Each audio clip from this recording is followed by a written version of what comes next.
শোনালেন বিদাত কি করে আবিষ্কার হয়, বিদাত কি করে আবিষ্কার হয় সমাজে। তো বলছেন একটা আহলে হাদিস পরিবারের বিয়ে গেছে হানাফি গ্রামে, সেখানে এবারে বিয়ে পড়াতে দেরি হচ্ছে। তো ছেলের বাবা বলছে বিয়ে তাড়াতাড়ি করুন, বাড়ি ফিরতে হবে, সন্ধ্যা হয়ে যাবে। তা বলছে কি আর বলবো, ছেলেগুলাকে পাঠিয়েছি, এখনো পর্যন্ত একটা বিড়াল ধরে আনতে পারলো না। বিড়াল মানে বলছে ওই বিয়ে পড়ানোর সময় একটা বিড়ালকে বেঁধে রাখতে হবে না খুঁটিতে। তো বিবাহিত অবাক, বিয়ে পড়ানোর সময় একটা বিড়ালকে বেঁধে রাখতে হবে খুঁটিতে, আবার কেউ কথা। তা বলছে হ্যাঁ আমাদের বলি সাহেব বলেছেন যে বিয়ে পড়ানোর সময় ওই অনুষ্ঠান যেখানে বিয়ে পড়ানো হচ্ছে তার পাশে একটা বিড়ালকে বেঁধে রাখতে হবে তার পাশে। এটা কোথাকার? মোল সাহেবকে ডাকা হলো।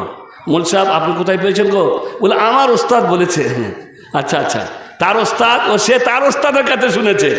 এই করতে করতে যখন বহুদূর যাওয়া হলো তখন দেখতে পাওয়া গেল গ্রামের একটা ছেলে কোনো এক যুগে কোনো এক বন্ধুর বিয়েতে গেছিল, আর সে এই নিয়ত করে গেছিল এই বিয়েতে যা কিছু হবে সব আমি নোট করব। কলম আর নোটবুক নিয়ে গেছে, কলম আর নোটবুক সাথে করে নিয়ে গেছে। তো এবারে বরযাত্রীরা বের হলো, কে কেমন সাজলো, কে কি করলো, বাসে চাপলো, তারপরে মেয়ের বাড়িতে নামলো, কিভাবে আপ্যায়ন হলো, তারপর প্রথমে কি দেওয়া হলো, শরবত, গুড়, পানি, যেখানে যেমন নিয়ম আছে আর কি। আমাদের বর্ধমান আর বীরভূমে তো মানে দারুণ ব্যাপার, বরযাত্রীদের সম্মান চরম, এমন খাওয়াতে হবে যা বাপের কালেও খায়নি, এমন আইটেম করতে হবে যা জীবনেও দেখেনি, নিত্য নতুন চরম আইটেম, একটাতে হবে না, অনেক রকমের মিষ্টি আর অনেক রকমের ফলমূল আমাদের দেশে খুব বাড়াবাড়ি আমাদের ওই এলাকাতে আছে আর কি। তো মোট কথা হচ্ছে আপ্যায়ন হয়ে গেল, সে লেগলো, সব কিছু এই হলো, তারপরে এই হলো, তারপরে এই হলো, তারপরে যখন বিয়ের অনুষ্ঠান হচ্ছে তখন ওই ছেলেটা দেখছে ওই বিয়ের অনুষ্ঠানের পাশে একটা বিড়াল বাঁধা রয়েছে। তখন লিখে নিল বিয়ের অনুষ্ঠানের সময় পাশের একটি খুঁটিতে একটি বিড়ালকে বাঁধিয়া রাখিতে হইবে।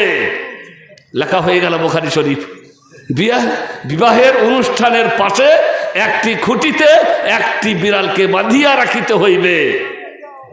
শেষ পর্যন্ত দেখা গেল যে এই হচ্ছে ওর বুখারী শরীফ, যার কোনো দলিল নেই। এইভাবে তৈরি হয় সমাজে বিদআত, হাদিস নেই কিন্তু তৈরি হয়ে গেছে, দেখা দেখি দেখা দেখি দেখা দেখি এইভাবেই তৈরি হয়ে যায়।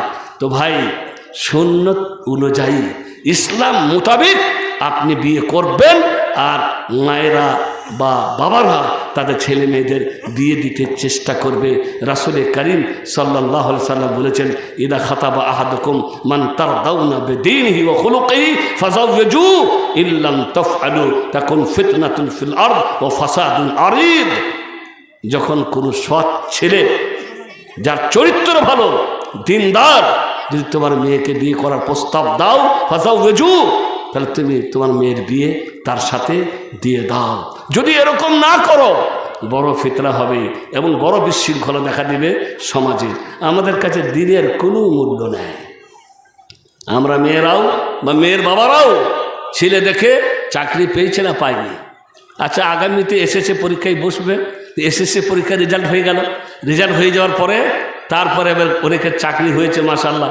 আমার বড় শালা ওই চাকরিতে থাকে বলে আমি বলছি আর কি, তার কাছ থেকে শুনে বললো দুলা ভাই যখনই পোস্টিং হয়ে যায় নতুন নতুন ওর কারো কত মেয়ের বাবার যে টেলিফোন আসে, আচ্ছা তোমাদের ওখানে যে কজনের পোস্টিং হলো ওদের বিয়ে হয়েছে নাকি? মানে ওর পাত্রের দরকার এতদিন অপেক্ষায় ছিল যে চাকরি পাবে তবে বিয়ে দিবে, চাকরি পাবে তবে বিয়ে, বলে এত টেলিফোন আসে আর দামে বিক্রি হয়। বলে ফোনেই বলে দেয় আমি এত দিব ওকে বলে দাও, আমি এত দিব ওকে বলে দাও। চাকরি দেখে বিয়ে দিচ্ছে, দিন দেখে নয়, দিনদার দেখে নয়, চরিত্র দেখে নয়, আদর্শ দেখে নয়। তারপরে আপনার মেয়ে যাচ্ছে সে চাকরিওয়ালার বাড়িতে, আর সেখানে দেখছেন যে চাকরি হয়েছে সবই আছে, শান্তিটুকু নাই। কারণ চাকরি টাকা পাওয়া যায়, আর এই টাকা দিয়ে বাজারে শান্তি কিনা যায় না, বাজারে সুখ কিনা যায় না।